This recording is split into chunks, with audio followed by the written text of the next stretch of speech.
Assalamualaikum warahmatullahi wabarakatuh. Kami dari kelompok 3, jurusan Tadris Biologi semester 4 kelas B, yang beranggotakan saya sendiri, Cindy Aulia Salsabila dengan NIM 23810600042 dan juga rekan saya yaitu Mute Balkis dengan NIM 23810600051. Pada kesempatan kali ini, kami akan menjelaskan tentang samudra dalam perspektif Al-Quran dan sains. Video ini bertujuan untuk memenuhi tugas mata kuliah Integrasi Sains dan Islam yang diampu oleh Ibu Profesor Dr. Kartini MPD. Pendahuluan.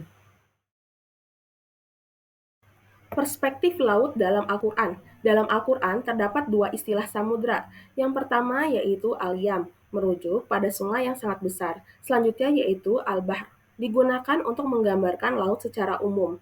Al-Quran membahas laut secara luas, tidak hanya dari segi manfaatnya, tetapi juga sebagai tanda kebesaran Allah. Fenomena samudra sering dijadikan Al-Quran untuk menyadarkan manusia akan keterbatasannya sebagai hamba, dan karenanya ia mau mengagungkan Allah Sang Pencipta. Sebagaimana dijelaskan oleh Allah Subhanahu wa taala dalam firman-Nya yaitu A'udzu billahi minasyaitonir rajim. Qul law kanal bahru midadan li kalimati rabbi lanafidal bahru qabla an tanfada kalimatu rabbi walau ji'na bimithlihi madada. Yang artinya, katakanlah Nabi Muhammad, seandainya lautan menjadi tinta untuk menulis kalimat-kalimat Tuhanku, niscaya habislah lautan itu sebelum kalimat-kalimat Tuhanku selesai atau ditulis. Meskipun kami datangkan tambahan sebanyak itu pula. Quran Surat Al-Kahf ayat 109. Penciptaan samudra. Awal kejadian samudra. Teori asal mula air di bumi. Terdapat 3 teori utama mengenai asal mula air di bumi. Yang pertama, air terpisah dari batuan. Ketika bumi masih panas dan mengalami pembekuan, air dalam bentuk gas terpisah dari batuan yang padat. Yang kedua, pengumpulan material. Saat bumi terbentuk dari debu dan material luar angkasa, air dan gas lainnya baru menyatu setelah inti bumi terbentuk. Yang ketiga, air berasal dari luar angkasa. Setelah bumi terbentuk, air dibawa oleh komet, asteroid, dan benda luar angkasa lainnya yang jatuh ke bumi. Al-Quran menjelaskan bahwa air turun dari langit dalam jumlah yang sudah ditentukan, sebagaimana firman Allah, wa anzalna minas samaa'i ma'am biqadarin fa askannahu fil ard wa inna ala dhahabim bihi laqadirun. Yang artinya, kami turunkan air dari langit dengan suatu ukuran, lalu kami menjadikan air itu menetap di bumi dan sesungguhnya kami maha kuasa melenyapkannya. Quran Surah Al-Mu'minun ayat 18.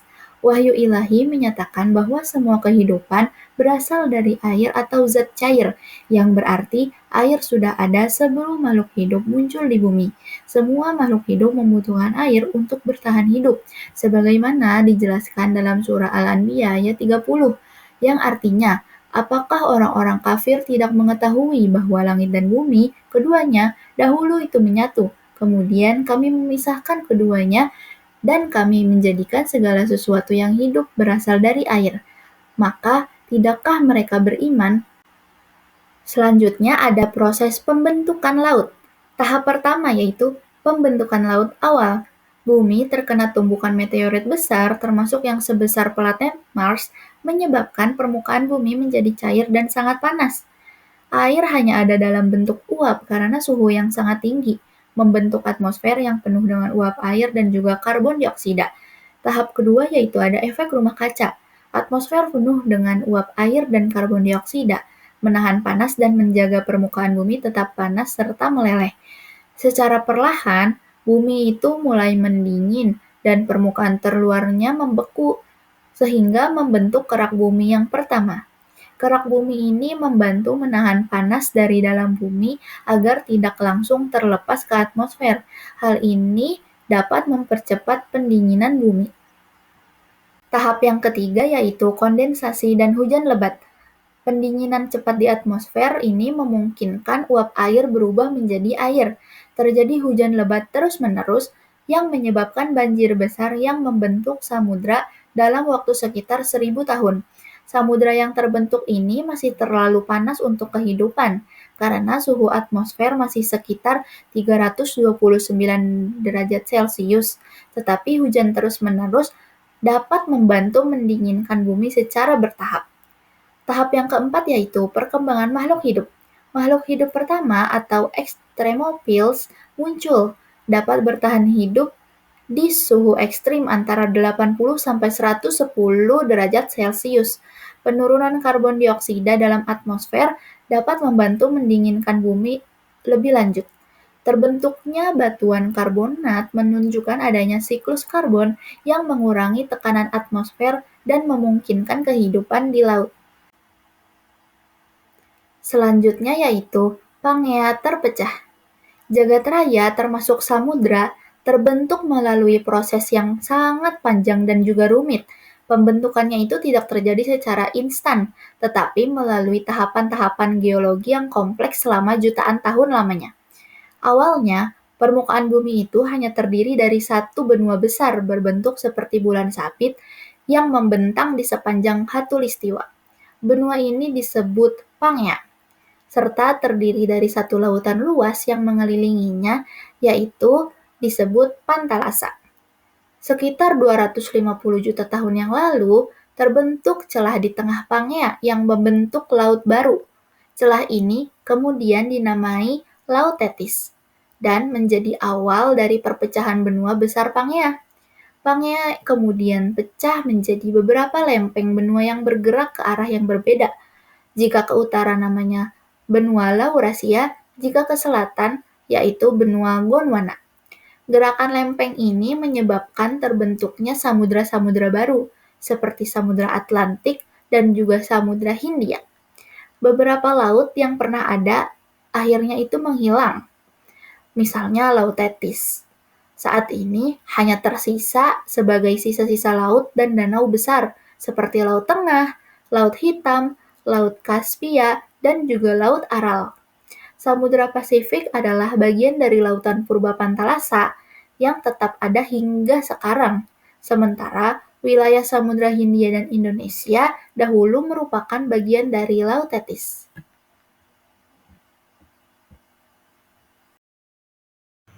Peran laut untuk kehidupan bumi.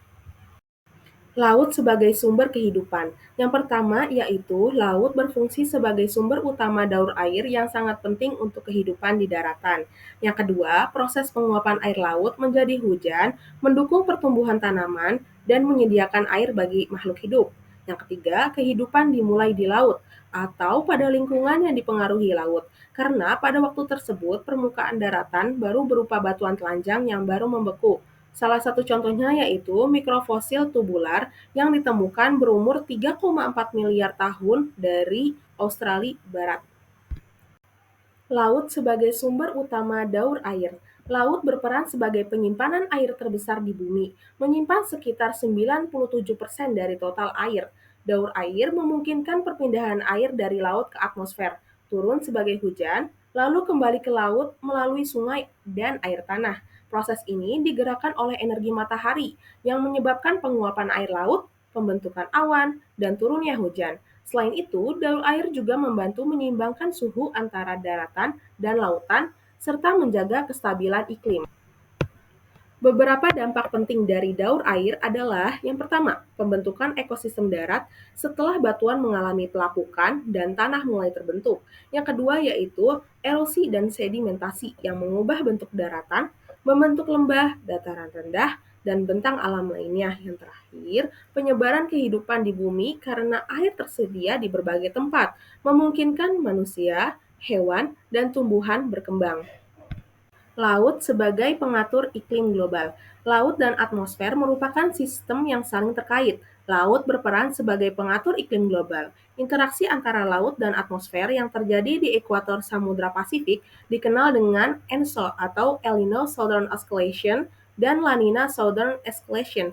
Yang pertama yaitu El Nino. El Nino sendiri merupakan fenomena pemanasan suhu muka laut atau SML di atas kondisi normalnya yang terjadi di Samudra Pasifik bagian tengah hingga timur. Nah, selama El Nino, angin pasat melemah sehingga air hangat yang biasanya terkumpul di bagian barat Samudra Pasifik bergerak ke arah timur.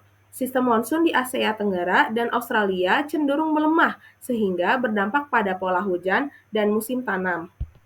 Selanjutnya yaitu La Nina. La Nina sendiri merupakan fenomena alam yang ditandai dengan penurunan suhu permukaan laut di bawah kondisi normalnya di Samudra Pasifik bagian tengah hingga timur. Fenomena ini merupakan kebalikan dari El Nino dan terjadi akibat penguatan angin pasat yang menyebabkan pergerakan massa air laut yang lebih kuat dari barat ke timur. La Nina berdampak pada perubahan pola cuaca global, terutama peningkatan curah hujan di beberapa wilayah dan kekeringan di wilayah lainnya. Selama terjadi El Nina, angin pasat yang menguat mendorong air hangat lebih jauh ke barat Samudra Pasifik, menyebabkan peningkatan suhu laut di wilayah sekitar Indonesia dan Australia. Sementara bagian timur Pasifik mengalami penurunan suhu laut yang signifikan. Di Asia Tenggara dan Australia, sistem monsun cenderung menguat sehingga curah hujan meningkat secara drastis. Hal ini dapat mengakibatkan banjir besar, tanah longsor, terutama di wilayah yang rentan terhadap curah hujan tinggi. Sebaliknya, di pesisir barat Amerika Selatan seperti Peru dan Ekuador, La Nina menyebabkan berkurangnya curah hujan yang berpotensi menimbulkan kekeringan panjang. Kondisi ini berdampak pada sektor pertanian, sumber daya alam, serta dapat meningkatkan risiko kebakaran hutan di beberapa daerah. Indian Ocean Dipole merupakan fenomena iklim yang terjadi di Samudra Hindia dan memiliki karakteristik yang mirip dengan ENSO, tetapi berlangsung di wilayah yang berbeda. Dipole ditandai dengan adanya perbedaan anomali suhu permukaan laut antara dua wilayah utama, yakni yaitu Samudra Hindia bagian barat di sekitar Afrika Timur dan Samudra Hindia bagian timur di sekitar Sumatera dan Jawa. Fenomena ini menunjukkan interaksi yang kuat antara laut dan atmosfer di wilayah Ekuador di Samudra Hindia. Ada dua tipe dipole. Yang pertama yaitu dipole mode positif. Terjadi ketika tekanan udara di barat Sumatera lebih tinggi daripada di timur Afrika, menyebabkan udara bergerak ke arah Afrika. Suhu laut di timur Afrika lebih hangat, memicu pembentukan awan, konvektif dan hujan deras di Afrika. Sementara di Indonesia sendiri mengalami kekeringan. Nah, selanjutnya yaitu dipole mode negatif, yaitu suhu laut di barat Sumatera lebih hangat dibandingkan di timur Afrika, menyebabkan udara lembab terkumpul di sekitar Indonesia. Hujan meningkat di Indonesia, sementara di Afrika Timur sendiri mengalami kekeringan akibat kurangnya pembentukan awan hujan. Pengatur iklim global. Yang terakhir yaitu sirkulasi termohaline conveyor belt, di mana fenomena laut yang berperan dalam mengatur iklim global adalah sirkulasi arus lapisan dalam, yang dikenal sebagai sirkulasi termohaline. Sirkulasi ini terjadi karena gradien densitas vertikal akibat pendinginan dan pembentukan es di daerah kutub.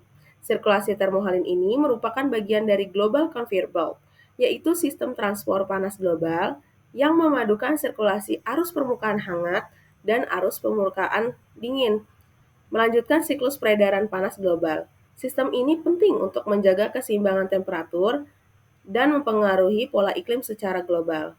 Nah, proses terbentuknya sirkulasi termohaline diantaranya yaitu pendinginan dan pembentukan es di kutub meningkatkan densitas air laut ke permukaan, menyebabkan massa air tenggelam dan menyebar ke lapisan dalam. Selanjutnya, massa air dingin ini bergerak ke arah ekuator dan akan naik kembali ke permukaan melalui proses upwelling.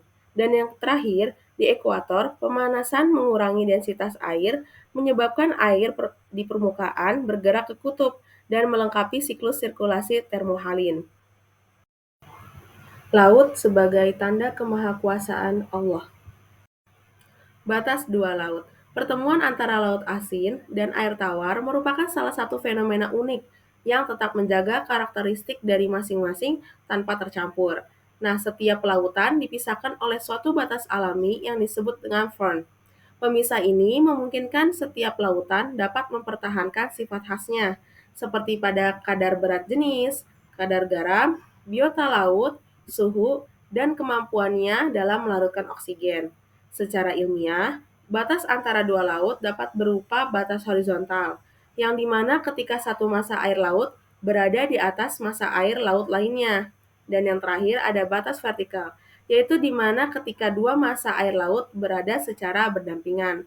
Hal ini sesuai sebagaimana firman Allah Subhanahu wa taala, yaitu A'udzu billahi minasyaitonir rajim. Wa huwal ladzi marajal bahraini hadza 'azbun furatun wa hadza milhun ujaj وجعل بينهما برزخا وحجرا mahjura, yang artinya dialah yang membiarkan dua laut mengalir yaitu saling berdampingan, yang ini tawar serta segar dan yang lain sangat asin lagi pahit, dan dia jadikan antara keduanya dinding dan batas yang tidak tembus, yaitu pada Quran surat Al-Furqan ayat 53. Ombak di atas ombak. Ombak ini bisa terjadi di permukaan dan juga di bawah permukaan laut.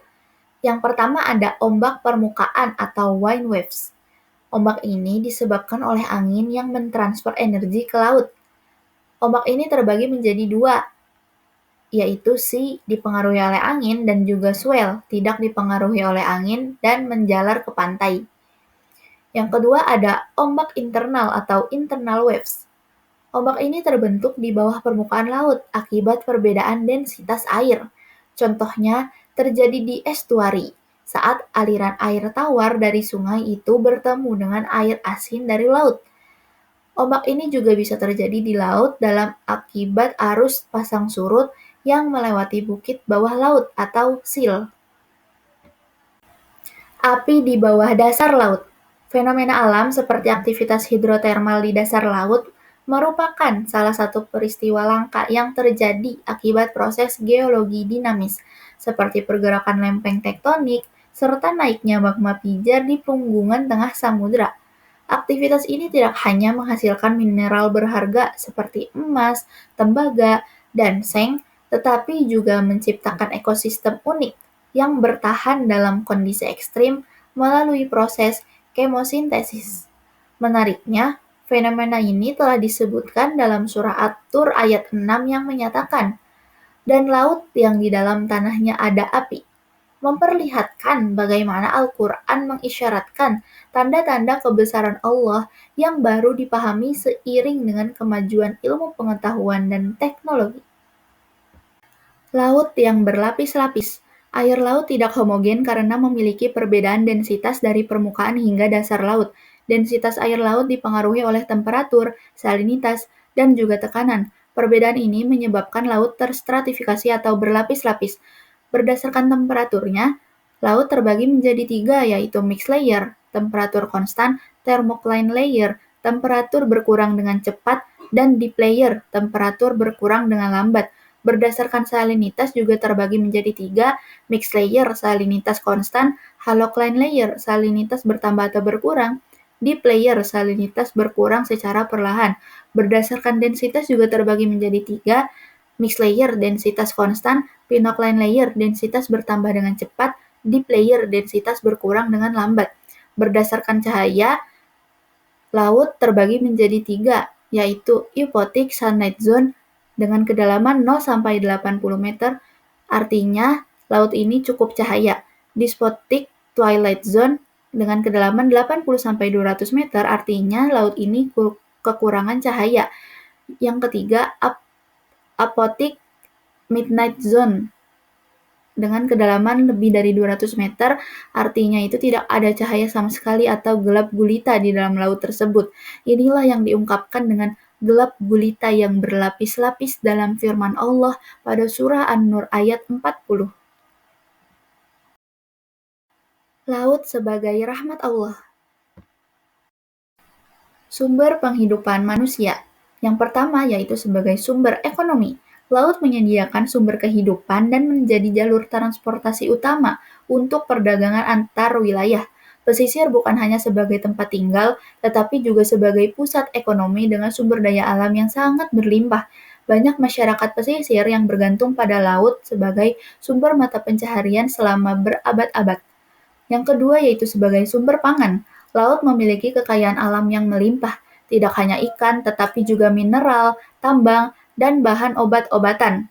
Laut menyediakan makanan bergizi tinggi seperti ikan dan hasil laut lainnya yang halal dan bermanfaat bagi kesehatan. Ikan laut kaya akan vitamin, mineral, dan juga omega 3 yang dapat meningkatkan kecerdasan, menjaga kesehatan jantung, serta memperkuat daya tahan tubuh. Rumput laut dan teripang memiliki kandungan protein tinggi dan bisa menjadi sumber pangan pengganti protein dan karbohidrat. Allah berfirman, وَهُوَ الَّذِي سَخَّرَ الْبَحْرَ لِتَأْكُلُوا مِنْهُ لَحْمًا طَرِيًّا وَتَسْتَخْرِجُوا مِنْهُ حِلْيَةً تَلْبَسُونَهَا وَتَرَى الْفُلْكَ مَوَاخِرَ فِيهِ وَلِتَبْتَغُوا مِنْ فَضْلِهِ وَلَعَلَّكُمْ تَشْكُرُونَ, yang artinya, Dialah yang menundukkan lautan untukmu agar kamu dapat memakan daging yang segar darinya, dan dari lautan itu kamu mengeluarkan perhiasan yang kamu pakai. Kamu juga melihat perahu berlayar padanya, dan agar kamu mencari sebagian karunia-Nya, dan agar kamu bersyukur. Quran Surah An-Nahl ayat 14. Yang ketiga yaitu ada sumber perhiasan. Mutiara merupakan hasil laut bernilai ekonomi tinggi yang telah dihargai sejak lama yang berasal dari kerang dan tiram. Karena mutiara alami ini sulit ditemukan, maka manusia itu mengembangkannya dengan teknik budidaya di peternakan mutiara. Barang berharga seperti mutiara dan juga batu permata itu tersembunyi di dasar laut, membutuhkan usaha lebih untuk mendapatkannya. Benda-benda ini bukan kebutuhan mendesak atau daruriyat, tetapi lebih bersifat aksesori atau tahsiniyat. Yang keempat ada sumber obat. Banyak biota laut mengandung senyawa bioaktif yang bisa digunakan untuk obat-obatan dan juga kosmetik. Spons dan karang lunak mengandung senyawa bioaktif yang bermanfaat sebagai obat anti kanker, antibakteri, anti asma, dan yang lainnya. Spirulina, sejenis mikroalga, itu mengandung pigmen picosanin, baik untuk hati dan ginjal, zeaxanthin, baik untuk mata, dan juga klorofil, anti racun dan anti kanker. Tuniket digunakan untuk pengobatan leukemia dan kanker lainnya. Ekstrak kura-kura dan penyu digunakan untuk obat luka dan juga tetanus. Ekstrak kuda laut digunakan sebagai obat tidur dan juga obat kuat. Empedu ikan buntal digunakan sebagai obat saraf dan anestesi, dan juga teripang bermanfaat untuk mengatasi penyakit hati, mioma, stroke, asma, diabetes, jantung koroner, hepatitis, asam urat, dan radang sendi. Sarana transportasi. Air laut bersifat kohesif. Air laut memiliki sifat lunak dan mudah terbelah oleh benda padat seperti kapal dan juga perahu. Sifat ini memungkinkan kapal untuk melaju dengan mudah di atas air tanpa tenggelam. Air laut itu terdiri dari molekul hidrogen dan juga oksigen, H2O, yang memiliki ikatan kovalen. Gaya tarik antar molekul air, kohesi, lebih lemah dibanding benda padat, sehingga mudah ditembus oleh kapal. Berat jenis air laut yang lebih berat membantu benda mengapung dengan mudah. Indonesia negara maritim. Indonesia membutuhkan berbagai jenis kapal untuk transportasi, pertambangan, perikanan, pariwisata, dan juga pertahanan negara. Kapal menjadi bagian penting dari infrastruktur nasional dan industri perkapalan. Galangan kapal adalah industri strategis yang harus dikembangkan untuk menyediakan kapal bagi berbagai sektor. Industri ini mendukung transportasi, perdagangan, serta keamanan maritim Indonesia. Perkembangan teknologi. Kapal modern tidak lagi menggunakan layar atau dayung, tetapi bahan bakar fosil seperti solar dan bensin. Karena bahan bakar fosil ini terbatas, kapal bertenaga nuklir mulai dikembangkan untuk kapal perang dan juga kapal induk. Negara besar seperti Amerika dan Rusia sudah memiliki kapal bertenaga nuklir ini, seperti USS Enterprise di Amerika dan juga Lenin di Rusia. Sumber energi. Yang pertama ada energi gelombang. Gelombang laut dapat menghasilkan energi listrik secara terus-menerus karena ombak laut itu selalu ada dan juga ramah lingkungan. Pembangkit listrik tenaga gelombang di Pulau Isla, Skotlandia, mampu menghasilkan listrik 500 kilowatt untuk 400 rumah, sedangkan di New South Wales, Australia, mampu menghasilkan listrik untuk 2.000 rumah. Lokasi yang cocok untuk energi ini adalah laut lepas, daerah lintang sedang, dan perairan pantai. Di Indonesia, Laut Selatan, Pulau Jawa, dan Sumatera itu memiliki potensi yang besar untuk energi gelombang ini. Yang kedua ada energi panas laut. Konversi energi panas laut mengubah perbedaan suhu antara permukaan laut dan kedalaman laut menjadi energi listrik. Potensi terbesarnya itu ada di daerah Khatulistiwa karena suhu permukaan laut itu lebih stabil antara 25-30 derajat Celcius, sedangkan suhu di bawah laut itu lebih dingin 5-7 derajat Celcius pada kedalaman 500 meter. Daerah potensial berada di 6-9 derajat lintang selatan dan juga 104-109 derajat bujur timur dengan perbedaan suhu laut hingga 22,8 derajat Celcius pada kedalaman 1000 meter. Indonesia baru mencapai tahap penelitian dengan proyek 100 kilowatt di Bali Utara. Potensi energi panas laut di Indonesia itu sangat besar, bisa mencapai hingga 240.000 megawatt. Sampai saat ini, teknologi konversi energi panas laut jenis ini baru pada tahap percontohan dengan kapasitas 100 watt dan dengan fluida kerja freon yang dilakukan oleh TEPSCO Jepang, dengan lokasi percontohannya itu ada di Kepulauan Nauru. Teknologi konversi energi panas laut jenis ini juga baru sampai pada taraf percontohan dengan nama pembangkit mini otek yang berkapasitas 50 kilowatt dengan lokasi percontohan di Laut Hawaii. Miniotek ini dapat menghasilkan daya bersih 10-15 kilowatt. Yang ketiga ada energi pasang surut. Interaksi antara bumi dan bulan menghasilkan energi pasang surut sekitar 3,17 terawatt per hari, lebih besar dari kapasitas listrik dunia pada tahun 1995. Indonesia memiliki banyak selat sempit dan juga teluk yang memungkinkan pemanfaatan energi pasang surut. Daerah potensial di Indonesia untuk energi pasang surut berada di bagian Siapi Api, Teluk Palu, dan juga Teluk Bima. Proyek energi pasang surut dengan kapasitas 240 megawatt berhasil dibangun oleh Perancis di pantai Estuary Ranch. Di Rusia juga dijumpai proyek energi pasang surut dengan kapasitas 2.176 megawatt di Bay of Fundy. Di Australia, proyek yang sama juga dijumpai di Kimberley. Yang keempat yaitu ada energi arus laut. Energi arus laut adalah energi kinetik yang bisa dikonversi menjadi listrik dengan efisiensi tinggi. Keunggulan dari energi arus laut yaitu lebih padat energi dibandingkan energi terbarukan lainnya karena air lebih berat dari udara. Turbin lebih kecil dibandingkan turbin angin untuk kapasitas yang sama. Tidak perlu struktur tahan badai karena arus laut di kedalaman tertentu itu lebih stabil. Kekurangannya dari energi arus laut yaitu output listrik bervariasi mengikuti siklus pasang surut. Biaya instalasi dan pemeliharaannya juga tinggi, tetapi bisa diminimalkan dengan desain turbin yang bisa beroperasi tanpa perbaikan selama 5 tahun. Arus laut dapat dimanfaatkan di lapisan lebih dalam, memberikan peluang energi yang lebih optimal. Yang kelima yaitu ada energi biofuel. Rumput laut bisa mengurangi emisi karbon dan digunakan sebagai bahan baku biofuel. Kandungan dalam rumput laut yaitu terdiri dari protein 50%, lemak 30%, yang bisa digunakan sebagai biodiesel, dan juga karbohidrat 20% yang bisa digunakan sebagai bioetanol dan juga biogas.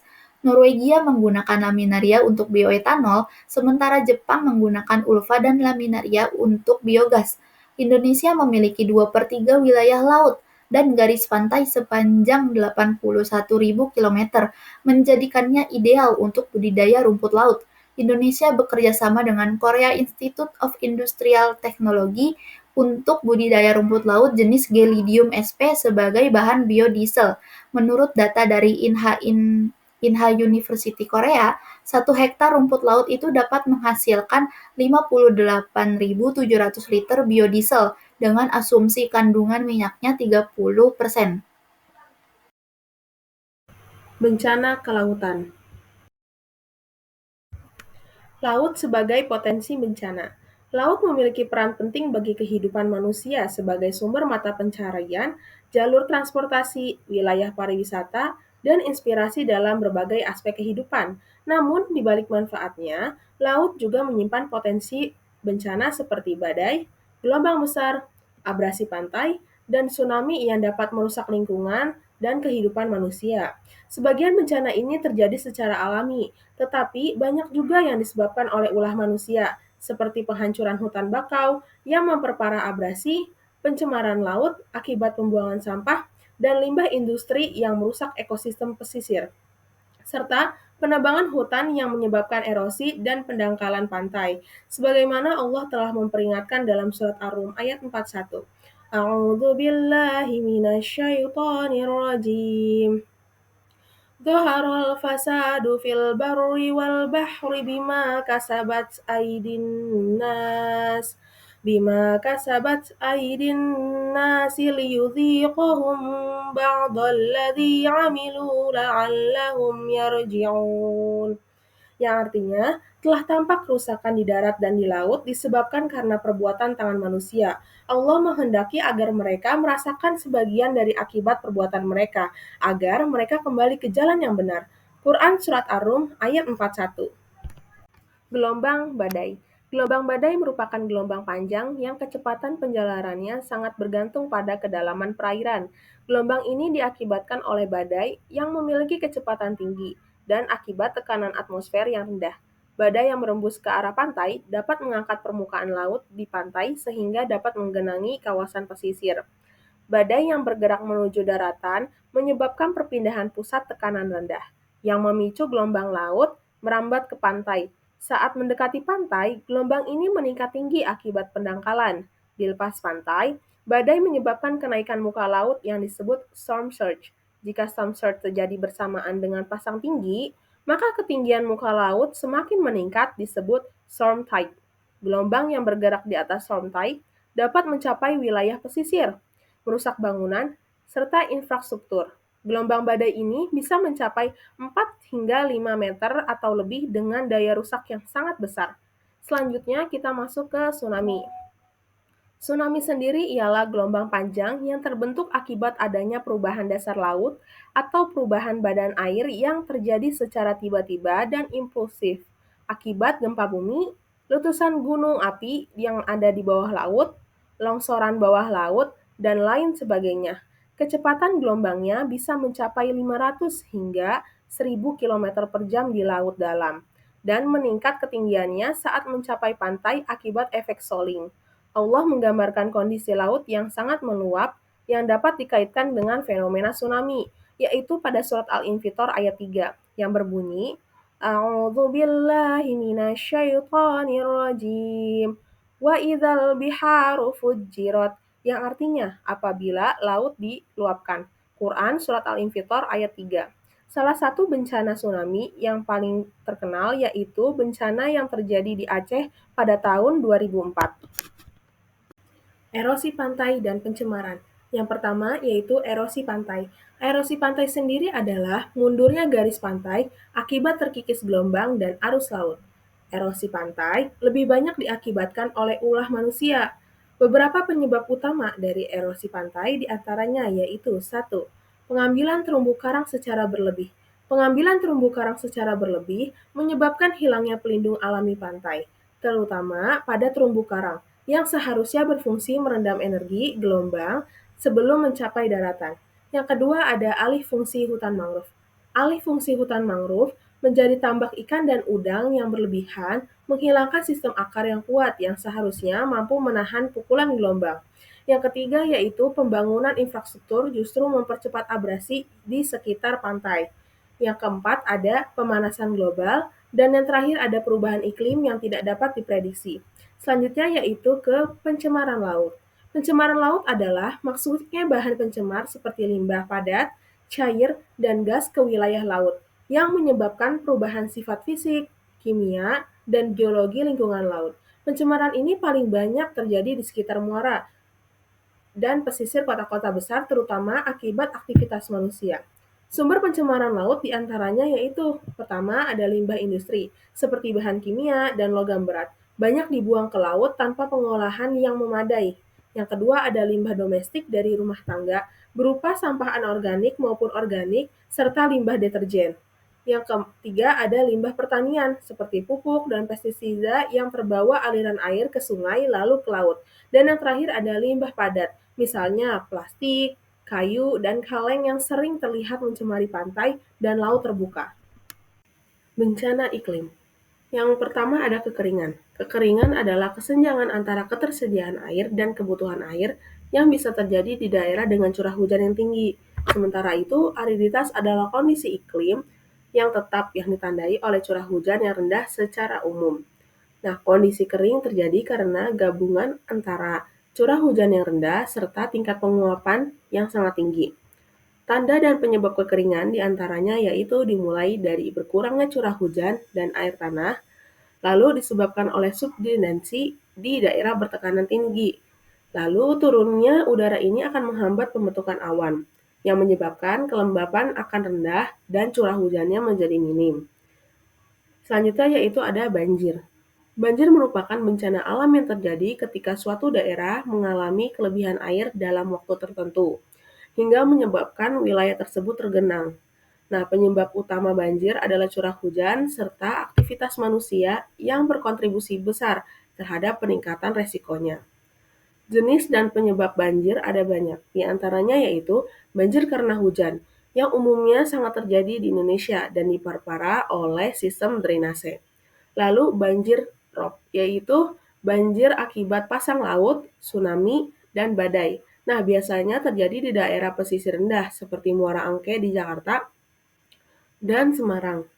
Yang terakhir yaitu ada fenomena atmosferik seperti La Nina juga dapat menyebabkan banjir yang lebih besar dari biasanya.